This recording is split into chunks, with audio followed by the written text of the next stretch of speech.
भाई हमारा ये कहना है कि पार्टी अगर नहीं उग पा रही है तो उसको लेकर जो आप विचार विमर्श करते हैं नहीं उग पाने का, उसका उग पाने का विचार विमर्श का मतलब ये नहीं है कि पार्टी को टेक्नोक्रेट बनाते चले जाओ। क्या बहुत टेक्निकल और बहुत सेंट्रलाइज स्ट्रक्चर है? बहुत ज्यादा टेक्निकल और बहुत ज्यादा सेंट्रलाइज्ड है। काडर नीचे कोई आ ही नहीं रहा, एक हारती हुई पार्टी है, फंड नहीं है, पैसा नहीं है, ऊपर से आप टेक्नोक्रेट हो जाएंगे। आप समझिए कि राहुल गांधी अगर पार्टी के मुख्य चेहरा हैं तो उनसे कार्यकर्ता के लिए मिलना कितना मुश्किल काम है। बहुत बहुत मुश्किल काम है। उनके पास Z+ सुरक्षा है, वो फोन नहीं है उनके पास। पहले उनका एक कोई आदमी होगा जो टेक्निकल डिग्री का आदमी है, अरे कई टीयर्स हैं भाई, वह ले जाके पहुंचाएगा, तो उस नेता का तो हूब खत्म हो जाएगी ना। जैसे तुम प्रधानमंत्री हो तो चलो समझ में आता है, मुख्यमंत्री हो तो चलो एक डेकोरम है, पार्टी के अध्यक्ष हो, खलियर हो, ठीक है। इसको लोक भाषा में मैं इसको चांदी का चम्मच कहता हूं कि चांदी के चम्मच के राजनीति का वक्त खत्म हो गया है और जनता ऐसे सोचती है कि अगर संघर्ष वो करेगी, लड़ेगी, वो नारे वो देगी, जनता वो लोगों को वो जुटाएगी, चंदा वो जुटाएगी, मुकदमे वो झेलेगी, तो नेता भी वही बनेगी। वो दीगर बात है। उसकी वजह क्या है कि राजनीति की होल टाइमरी जो होती है इसको इन्होंने हल्के में लिया। तो तब तक तो हल्कापन चल गया जब तक कि बीजेपी हल्की थी। आरएसएस के पास इतने अनुषंगिक संगठन है कि उनका तो होल टाइमर्स है ही है हमेशा। तो राजनीति की होल टाइमरी का हल्कापन तब तक तो चल गया जब तक कि बीजेपी हल्की थी, लेकिन जैसे जैसे बीजेपी भारी होती गई राजनीति में इनकी होल टाइमरी खत्म होती चली गई। कांग्रेस और आरजेडी और एक महान पार्टी थी वहाँ, क्या है वो, साहनी की पार्टी है, वीआईपी। इन पार्टियों को जन आंदोलन से बहुत कोई लेना देना नहीं होता है। अगर कुछ हुआ तो नेता वेता बयान वान दे दिए, अगर दिल्ली से कोई आदेश चला गया वो भी फोर्सफुली, तो कुछ धरना प्रदर्शन हो गया। इसके अलावा रेगुलर संघर्ष करने वाले लोग न हैं न तरीका है। मैं आगे बताऊंगा कि क्यों नहीं है इन पार्टियों के पास। लिबरेशन के पास ये है कि उनका एक ढांचा है, संघर्षों का एक तरीका है, लेकिन वह भी छूटते जा रहे हैं। और इस बार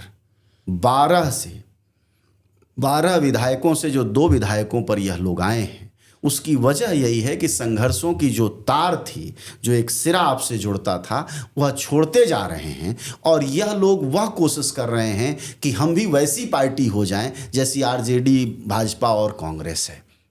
तो कहते हैं माया मिली न राम, वो एक कहावत है, डूबे गए चौबे गए, क्या बनने, हाँ, डूबे गए छब्बे बनने, नहीं, चौबे गए छब्बे बनने और डूबे बन के लौटे, ये है किस्सा। तो इन्हें कुछ नहीं मिला, माया मिली न राम। हो सकता है इन्हें समझ में आए भविष्य में, लेकिन कांग्रेस और आरजेडी के साथ सबसे बड़ी जो समस्या है वो ये है कि जैसे आपने प्रभारी एक बनाया अल्लाह वरू, उसके बाद क्या बनाया, उसके बाद सिर्फ आदेश लेने वाले बनाए, फिर ढांचा चाहिए ना आदेश लेने के लिए। आपने एक राजेश राम अध्यक्ष बनाया बिहार में, उसके बाद क्या बनाया, सवाल शून्य है। इसलिए जब तक आप काडर नहीं बनाएंगे, जब तक आप विचार नहीं खड़ा करेंगे, तब तक आप एक काडर वाली पार्टी से नहीं लड़ पाएंगे। वो इसकी एक सीमाएं हैं और इसीलिए यह आपको दिखाई दे रहा है। बिहार में जो हुआ है वह सिर्फ उनके लिए अप्रत्याशित है जो इन पार्टियों के लोग थे या इन पार्टियों के उपभोक्ता थे। मतलब उपभोक्ता मतलब जिनको इन पार्टियों ने कहीं पैसा दिया होगा, चाहे ट्विटर पर दिया हो, चाहे यूट्यूब पर दिया हो, वही केवल कह रहे थे ये जीतेंगे, अन्यथा कोई भी सामान्य समझ का आदमी ये नहीं कह रहा था कि ये जीतेंगे। तो आप इनको वो जो राहत है कि इलेक्शन कमीशन की वजह से ये हुआ, वो राहत में छुपने नहीं देंगे। मेरा ये मानना है कि वह इतना बड़ा बहाना नहीं हो सकता है।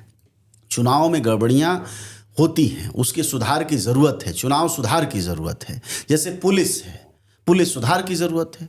न्यायालय, हमारे यहाँ न्याय की सुधार की ज़रूरत है। पत्रकारिता है, हमारे यहाँ सुधार की ज़रूरत है। इसी तरह उसमें भी सुधार की ज़रूरत है। लेकिन जिस तरह का मतलब आरजेडी का रवैया है, जैसे आप सोचिए कैसे जीतेंगे, एक कैसी पार्टी से आप लड़ रहे हैं। आप एक ऐसी पार्टी से लड़ रहे हैं जो 24/7 लड़ती पार्टी उसमें है, चुनावी मोड में है। आपके यहाँ नेता खुलेआम लोग कह रहे हैं कि एक नेता 78 दिन गायब हो गया, एक नेता 53 दिन गायब हो गया। ये गायब क्यों हो जाते हैं?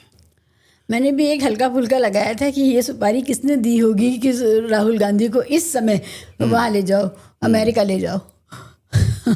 कमाल ये है। उसकी बात नहीं है। इसको थोड़ा और अगर हम गहराई से समझें तो यह बेसिकली पार्टियों के एनजीओकरण का मामला है। जैसे जैसे बीजेपी ताकतवर होती चली गई, अब थोड़ा और पहले समय जैसे जैसे कांग्रेस ताकत में थी, कम्युनिस्ट पार्टियों का एनजीओकरण हुआ।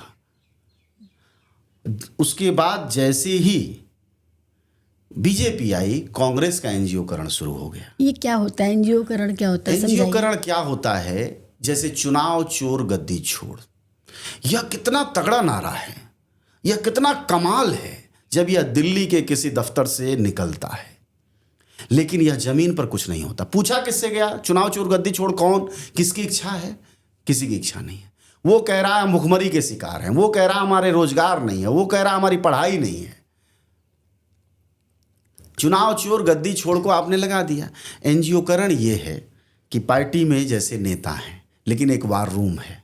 एकाएक आप मान लीजिए कि किसी को ले जाके बिहार में प्रभारी बना देते हैं, उसमें 100 काबिलियत होगी उस आदमी में, मुझे उससे कोई शिकायत नहीं है। लेकिन बिहार जैसे राज्य में जहां उसको लालू प्रसाद यादव के सामने मुकाबले में बैठना है, वहां अल्लावरू को क्या समझेंगे लालू यादव?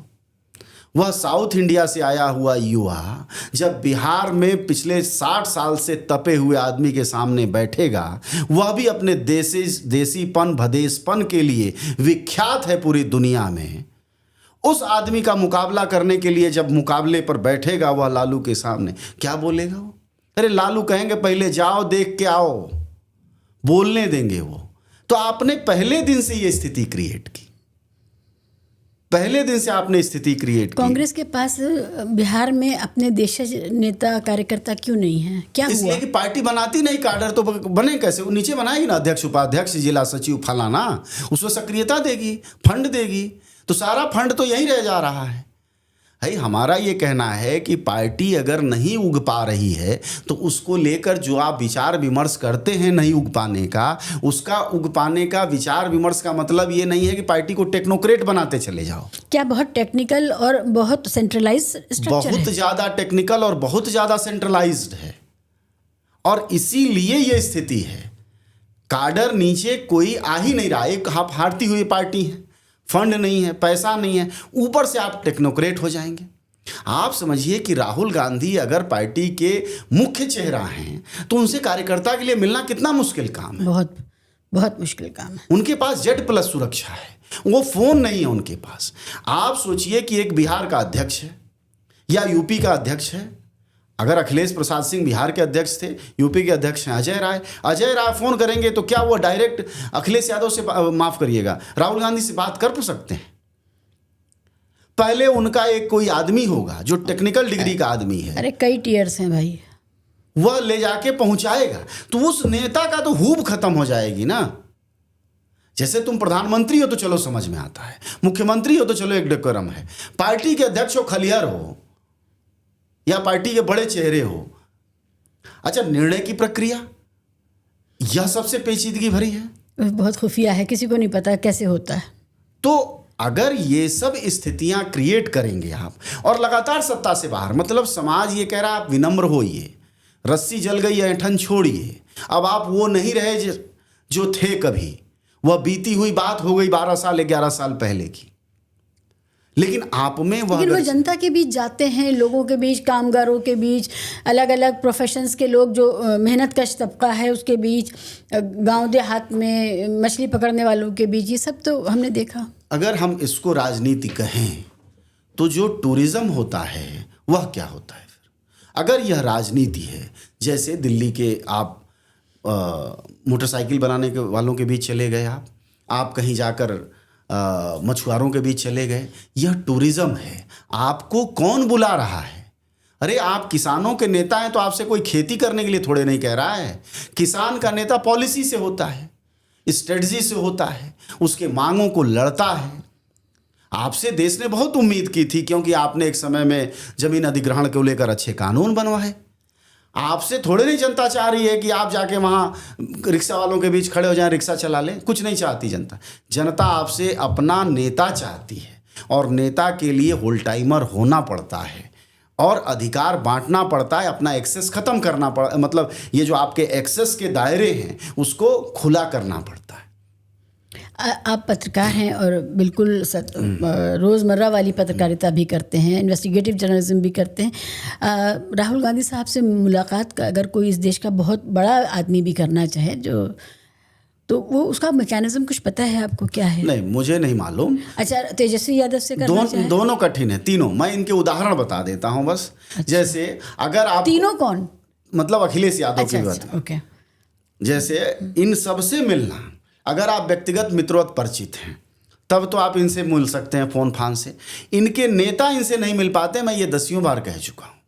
हाँ, वो नहीं मिल पाते हैं, वो मुझे पता है। आप मिल सकती हैं, हम हो सकता है किसी जुगाड़ से मिल लें इनसे ऐसे पत्रकार, लेकिन वो नहीं मिल पाते हैं।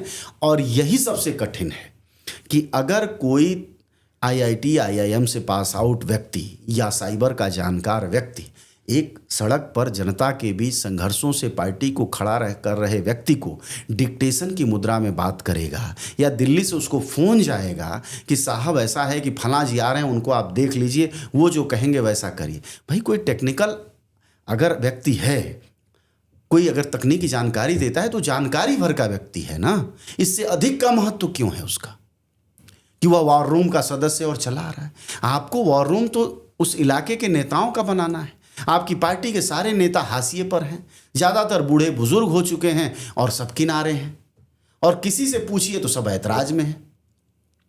तो पार्टी के भीतर आप नई भर्ती कर नहीं पा रहे हैं, पुराने से आपका तालमेल है नहीं, तो फिर पार्टी है क्या चीज़? बहुत बुनियादी सवालों से जूझती हुई जनता के बीच में नेता पुत्र जो बहुत आरामदायक ज़िंदगी में पैदा हुए, पले बड़े, विदेशों में पढ़ाई जिन्होंने की, और फिर मजबूरी में कि क्योंकि ये एक गद्दी है, वो गद्दी संभालनी है, और क्योंकि इसमें इतना कमाया हुआ पैसा है, इतनी कैडर है, इन सबको संभालने के लिए ये लोग मैनेजमेंट की तरह आए। और अब इनसे ये उम्मीद की जा रही है कि ये लोग वो ज़मीनी नेता बन जाएं जो मुलायम सिंह थे, जो लालू यादव थे, या जो इंदिरा गांधी थी, तो वो ये बहुत ज़्यादती भी है। तो मुझे ये लगता है कि ये नेता पुत्रों, और मैं यहाँ की ही बात नहीं कर रही हूँ, मैं तो देखिए उधर उद्धव ठाकरे ने अपनी पूरी पार्टी गंवा दिया, बंदे को पता ही नहीं चला, पूरी पार्टी शिफ्ट हो गई, अकेला रह गया मुख्यमंत्री। कश्मीर में देख लीजिए, एक नेता पुत्र है, बल्कि दोनों ही नेता पुत्र पुत्री हैं, और फिर उनकी भी पुत्री हैं। तो ये जो पूरा देश है, हरियाणा और महाराष्ट्र, ये उत्तर प्रदेश, बिहार, DMK, अगर जयललिता ख़त्म ना हो गई होती तो फिर वहाँ पर भी यही सब चल रहा था, लेकिन चलो अब स्टालिन को वहाँ कोई चुनौती नहीं है। ये नेता पुत्रों के हवाले हैं हम लोग। किसी भी राजनीति में, डेमोक्रेसी में विपक्ष तो चाहिए। तो ये वाला एडहॉक विपक्ष कब तक? देखिए, इसको लोक भाषा में मैं इसको चांदी का चम्मच कहता हूँ कि चांदी के चम्मच के राजनीति का वक्त खत्म हो गया है, और जनता ऐसे सोचती है कि अगर संघर्ष वो करेगी, लड़ेगी, वो नारे वो देगी, जनता वो लोगों को वो जुटाएगी, चंदा वो जुटाएगी, मुकदमे वो झेलेगी, तो नेता भी वही बनेगी। यही स्वीकार्यता ये चांदी के चम्मच नहीं लेकर आते हैं। दूसरा जो इनमें हनक है वह राजाओं वाली है। जैसे डेमोक्रेसी में जब आप नेता ले आते हैं तो एक लेयर पर ले आते हैं, ऐसे नहीं होता है नेता। सही ऐसे है, यानी एक आदमी यहाँ है, बाकी सब यहाँ है, और यहाँ से जनता, ये सब गैप है। इस गैप को ये चांदी के चम्मच नहीं भर पा रहे हैं। और आज अगर आप देखें तो भारतीय राजनीति में लगातार हाशिए पर जा रहा विपक्ष के तारणहार ज़्यादातर चांदी के चम्मच हैं, जिनमें ये 2-3 बड़े राज्य हैं, उत्तर प्रदेश है, बिहार है, और दिल्ली में तो है। तो मेरा ये कहना है कि पॉलिटिक्स, देखिए एक बार मैं आशीष नंदी का एक इंटरव्यू कर रहा था। आशीष नंदी ने इंटरव्यू के दौरान कहा, बड़े समाजशास्त्री हैं, उन्होंने कहा कि राजनीति, सिनेमा और क्रिकेट, इन 3 जातियों, इन 3 सामाजिक कामों में जाति, धर्म, पैसा टूट गया है, और यह टूटने लगा था। पिछले 30 सालों में आप देखेंगे लगातार टूटता आ रहा था, लेकिन 2010 के बाद राजनीति में वापस पैसा कायम हो गया, वापस परिवार कायम हो गया, वापस जमींदारी कायम हो गई, और उसी का फल बीजेपी खा रही है। क्योंकि वो एक शब्द बोलती है, ये राजकुमार, और बात खत्म हो जाती है। इस स्वीकार्यता को, अगर राजनीति के आप नेता हैं ना, तो अगर आपको राजनीति चलानी है तो इस स्वीकार्यता को रखिए अपने पास। आप स्ट्रेटजी तैयार करिए